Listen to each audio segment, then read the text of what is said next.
2 Corinthians 13:5 Examine yourselves, whether ye be in the faith, prove your own selves. Know ye not your own selves, how that Jesus Christ is in you, except ye be reprobates. So this is kind of a confusing verse if you know what reprobate means. So basically, a reprobate refers to somebody who God has rejected. This means, in other words, someone who God is no longer interested in saving. And if God is no longer interested in saving you, you cannot be saved. But what's interesting is Paul saying, except Christ be in you, you are reprobate. So except that means unless Christ is in you, you are reprobate. Now that's confusing because there are many people who Christ is not in, and they are not reprobates. I used to not have Christ in me. I used to not be a saved Christian, but I wasn't rejected by God because I was saved by God. How could you say I was a reprobate when I was saved? Now, most people wouldn't read this and think it's saying that no unsaved person can ever be saved, because obviously everybody gets saved at some point in their life. But they might read this and think that reprobate in this context is referring to something else,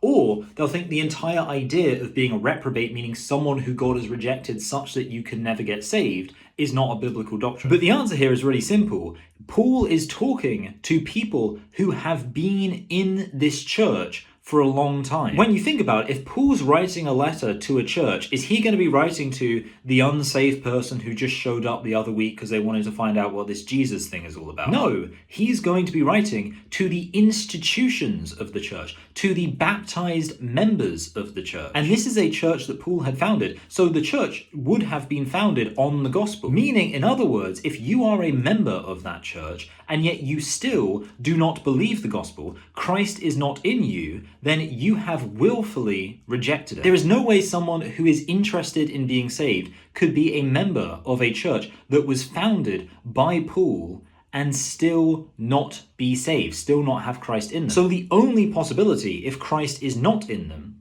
is that they would be reprobates, that they are people who are no longer capable of believing in the gospel because they've been completely given over to a reprobate mind. Now, the reason I stress this was a church founded by Paul is, of course, there are many people in lukewarm or even just outright false churches who can still get saved. Because the point there is they're not rejecting the gospel because they're probably not even hearing the gospel. But if we're talking about an evangelical Baptist church that preaches salvation by faith alone, that preaches eternal security, and it preaches these doctrines clearly, preaches the Trinity, just to pick something that's not to do with salvation, and there is someone in that church who is enough identified with that church that a letter to that church as a collective could be taken as addressing them, and they still don't believe these core Christian doctrines, that means they are reprobate. They are no longer interested in God's gospel, and therefore God is no longer interested in them.